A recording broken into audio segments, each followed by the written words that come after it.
சூர்யாவுடைய ஆக்டிங்கில் next ரொம்ப biggest வெயிட்டிங்கில் இருக்கிற மூவினா அவருடைய ரெட் ரோ மூவி. இந்த மூவி மேவுடைய 1க்கு ரிலீஸ் பண்ணுறது கன்ஃபார்ம் பண்ணியிருக்காங்க. சூர்யாவுடைய 42 பெருசாக போகலை, ஆனால் இது அவருடைய 44வது மூவி. கார்த்திக் சுப்பராஜுடைய டைரக்ஷனில், சந்தோஷ் நாராயண மியூசிக்கில் ஃபுல் அண்ட் ஃபுல் ஒரு பீரியாடிக்கல் லவ் ஸ்டோரி மட்டும் இல்லாமல் கொஞ்சம் கேங்ஸ்டாரையும் கலந்து அந்த மூவியை மேக் பண்ணியிருக்காங்க. இப்போ மே 1 சம்மர் ஸ்பெஷலாக இந்த மூவியை ரிலீஸ் பண்ணுறதை கன்ஃபார்ம் பண்ணியிருக்காங்களே.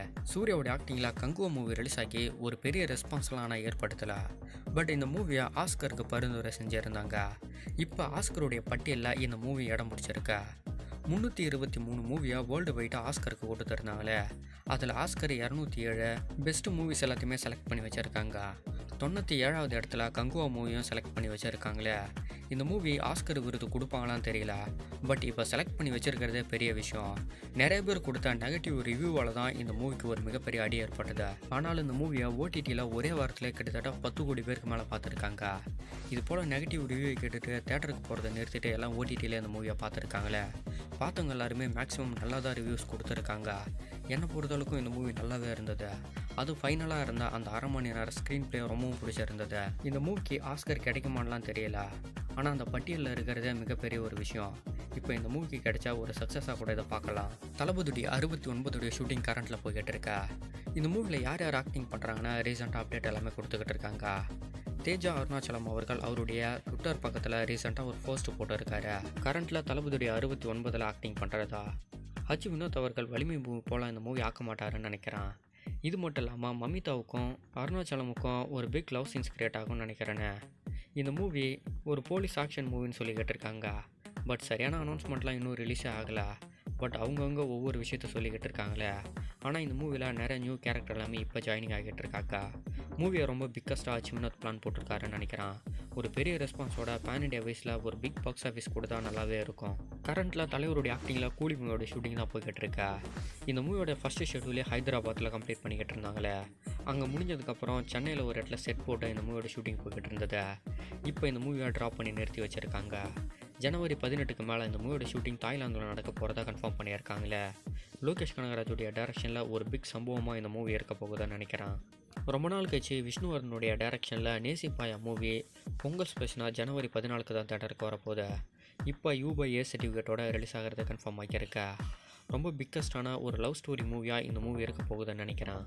யஷோடைய ஆக்டிங்கில் அவருடைய டாக்ஸிக் மூவிக்கு ஒரு பிக் வெயிட்டிங். கரண்ட்டில் அந்த மூவியோட ஷூட்டிங் போய்கிட்டு இருக்கா. இந்த மூவிலேருந்து அவருடைய பர்த்டே ஸ்பெஷலாக ஒரு அனௌன்ஸ்மெண்ட்டை எதிர்பார்த்துக்கிட்டு இருந்தோம். பட் இந்த மூவிலேருந்து ஏதாவது ரிலீஸ் பண்ணுவாங்கன்னு நினச்சோமே. ஆனால் இந்த மூவியோட ப்ரொடக்ஷன் ஜஸ்ட் ஒரு பர்த்டே விஷஸோடைய வீடியோஸை மட்டுமே ரிலீஸ் பண்ணி முடிச்சிட்டாங்க. ஏதோ ஒரு அனௌன்ஸ்மெண்ட் கொடுப்பாங்கன்னு எதிர்பார்த்தான். பிகாஸ்டாக எந்த ஒரு அனௌன்ஸ்மெண்ட்டுமே கொடுக்கல. பட் எல்லாத்தையுமே கொஞ்சம் லாக் பண்ணி வச்சுருக்காங்கன்னா ஒரு பெரிய சம்பவம் இந்த மூவியில் இருக்குதுன்னு நினைக்கிறேன். யஷோடைய கேஜிஎஃப்பை விட இந்த டாக்ஸிக் மூவி ஒரு பெரிய பாக்ஸ் ஆஃபீஸ் மட்டும் இல்லாமல் பெரிய ரெஸ்பான்ஸ் ஏற்படுத்தணும்னு தான் நினைப்பாங்க. அதனாலவே இந்த மூவியோடைய அனௌன்ஸ்மெண்ட் எல்லாத்தையுமே கொஞ்சம் சஸ்பென்ஸாக வச்சு கூட ரிலீஸ் பண்ணலாம். மலையாளத்தில் மார்க்கோடைய பார்ட் 1 ரிலீஸ் ஆகி ஒரு பெரிய ரெஸ்பான்ஸ். அந்த மூவி கொடுத்த ரெஸ்பான்ஸும் பாக்ஸ் ஆஃபீஸையும் தொடர்ந்து அவனுடைய 2வது பக்கத்தை மேக் பண்ணுறதுக்கு பிளான் போட்டிருக்காங்க. இந்த மூவியில் நம்ம தமிழ் ஆக்டரான விக்ரம் அவர்களுக்கு ஒரு முக்கியமான ஸ்பேஸ் கொடுத்து மேக் பண்ண போகிறதா சொல்லியிருக்காங்களே. முன்னிமுக்குதனுடைய ஆக்டிங்கில் மலையாளத்தில் இப்படி ஒரு மூவியை யாருமே பார்த்துருக்க மாட்டாங்க. பட் பயங்கரமான ஒரு கேங்ஸ்டார் ஆக்ஷன் மூவியாக இந்த மூவி கம்ப்ளீட் ஆகியிருக்க. அதனாலவே என்னுடைய 2வது பக்கத்துக்கு பிளான் போட்டிருக்காங்களே. அதில் விக்ரமுடைய பேர் இப்போ அடிபட்டுக்கிட்டு இருக்க. ஜூனியர் என்டிஆரும் பிரசாந்த் நீலும் ஒரு ப்ராஜெக்ட்ஸ் பண்ண போகிறதா ஏற்கனவே அனௌன்ஸ்மெண்ட் போய்கிட்டு இருந்தது. இப்போ அந்த ப்ராஜெக்ட்ஸோடைய ஒரு சில அப்டேட் எல்லாமே போய்கிட்டு இருக்க. கரெக்டில் பிரசாந்த் நீல் சலாருடைய 2வது பக்கத்தில் தான் பிஸியாக இருக்காரு. அதை கம்ப்ளீட் பண்ணி முடிச்சதுக்கப்புறம் ஜூனியர் என்டிஆருடைய ஆக்டிங்கில் ஒரு பிக் மூவியை மேக் பண்ண போகிறாரு. இந்த மூவியில் ருக்மணி வசந்த் அவர்கள் தான் ஹீரோயினாக ப்ளே பண்ணுறது கன்ஃபார்ம் ஆகியிருக்கா. 2 மலையாள ஆக்டர் இன்புட் ஆகிறாங்க. டெவினோ தாமஸ் ரீசெண்டாக அவருடைய இன்ஃபினிட்டி மூவியில் ஒரு பயங்கரமான பர்ஃபார்மன்ஸை கொடுத்துருந்தாரு. அதனாலவே இப்போ அவருக்கு பயங்கரமான ஒரு மார்க்கெட்டை ஏற்பட்டிருக்கா. இவர் மட்டும் இல்லாமல் புஜ்மேனனும் முக்கியமான ஒரு ரோலில் ப்ளே பண்ணுறது கன்ஃபார்ம் ஆகியிருக்காங்களே.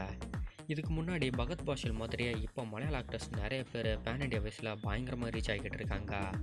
டெவினோ தாமஸ் இப்போ ரீசெண்டாக அவருடைய மூவி ஒரு பிக் ரெஸ்பான்ஸ் அப்படின்றதுனால தொடர்ந்து நிறைய மூவிக்கு சைன் பண்ணியிருக்காரு. தொடர்ந்து நிறைய பேன் இண்டியா மூவிஸில் மலையாள ஆக்டரை பார்க்கலாம் நம்ம.